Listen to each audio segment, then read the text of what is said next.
7 years ago, my mother died. I was in my 24th year of heroin addiction when it happened. She passed away right in my arms.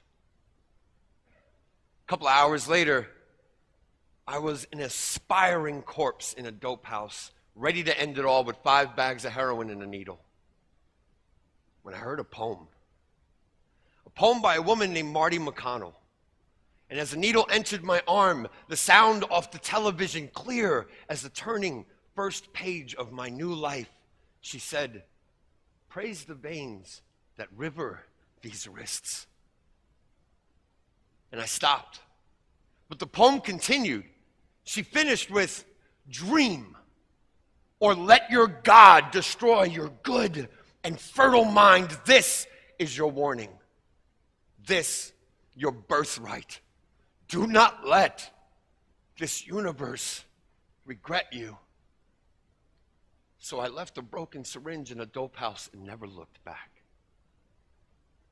I found out that poetry saved my life, and I wanted to share this new love with every ear and earshot from New York City to San Francisco. I became a teaching artist, and upon touring around the country sharing my love for poetry, I discovered so many schools don't teach poetry. Many schools have even given up on creative writing to make time for SOL testing. So what happens to the young writer? How will we discover the next Nikki Finney, Roger Bonera-Gard, Patricia Smith, Carlos Andreas Gomez, Lee Young Lee, Richard Blanco, or Marty McConnell? How do they discover themselves? Are we to wait? Go back to a time when we waited for suicide attempts and attendance in asylums to discover our Sylvia Plaths and Anne Sextons. Poetry saves lives. I am a witness to the miracle. What if someone said that poem to me at 13 instead of 35?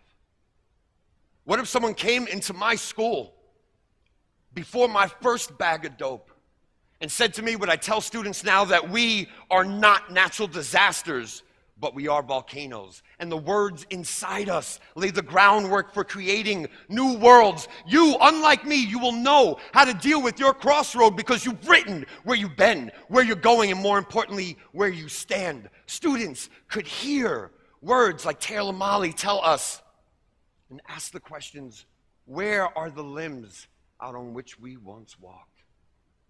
Imagine schools that are no longer suffering from homelessness. Imagine dreams written down, shared creatively, out loud, spoken word in every school across this country, across the world. Kids who have found their voices, who will be able to lay the groundwork for a new world. If just one poem could turn a junkie into a TEDx speaker, imagine what many poems by many poets, many days open to so many hearts and minds of our next generation could do. Imagine the words, the instructions we would hear, all the regrets our universe would never have to have.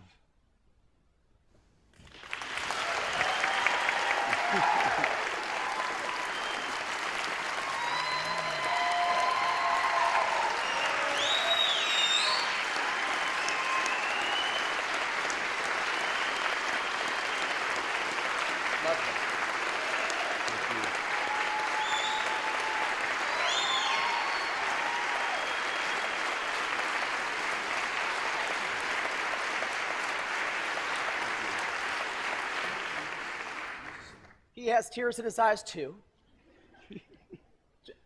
Just in 6 seconds, you guys want to come up with this stuff. You guys, this is the team that is doing all the cool stuff, so just a thank you to these guys. Really cool. So, John, when you hear and we get to hear something like that, and then the world gets to hear something like that, my only question is, what do we do with all that? Email me. There are so many teaching artists that are just waiting for schools to open their minds.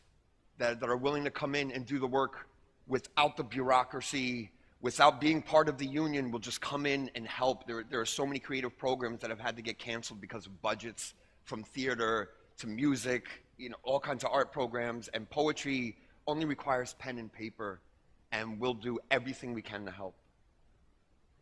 Thank you. Thank you.